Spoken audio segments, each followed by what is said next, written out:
गेल्या कित्येक वर्षापासून आपण या क्षणाची आतुरतेने वाट पाहत होतो आणि माननीय हिंदू हृदय सम्राट शिवसेना प्रमुख बाळासाहेब ठाकरे यांचं हे स्वप्न होतं आणि ते स्वप्न माननीय मुख्यमंत्री एकनाथजी शिंदे साहेब यांच्या कारकिर्दीमध्ये आणि त्यांच्या पाठपुराव्यामुळे या प्रयत्नांना यश मिळालं। त्याबद्दल मी आदरणीय मुख्यमंत्री एकनाथजी शिंदे साहेब यांचं मनापासून आभार व्यक्त करतो आणि आमच्या संपूर्ण मराठी चित्रपटसृष्टीतर्फे आपल्या संपूर्ण महाराष्ट्राची आणि जिथे जिथे मराठी साता समुद्रा पार पोचली आहे त्या सगळ्या मराठी भाषेचा आज मराठी भाषेवरती प्रेम करणाऱ्या प्रत्येकाची मान उंचावली आणि अभिमानानं छाती भरून आलेली आहे।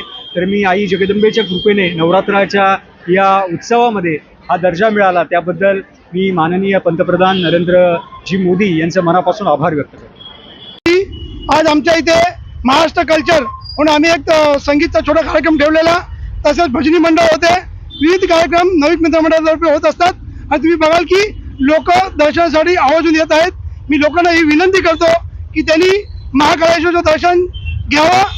जे आम्ही प्रतिकृती तयार केलेली आहे, जे उज्जैनची महाकाल आहेत त्यांची प्रतिकृती आम्ही तयार केलेली आहे। गेल्या अनेक वर्षाची मागणी होती मराठी भाषेला अभिजात दर्जा भेटा म्हणून, आणि महाराष्ट्रातनं अनेक मोठमोठे नेते जे दिल्लीच्या वाऱ्या करत होते पण कोणीही महाराष्ट्राला न्याय देऊ शकलेला नाही।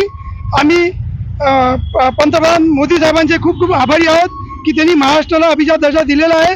तसेच आपले महाराष्ट्राचे मुख्यमंत्री एकनाथ शिंदे साहेब व आमचे उपमुख्यमंत्री देवेंद्र फडणवीस साहेब यांनी जी पाठपुरावा केला गेल्या 2014 पासून आणि आज आम्हाला महाराष्ट्राला न्याय मिळाला आहे त्याबद्दल आम्ही यांचे खूप खूप आभार मानतो।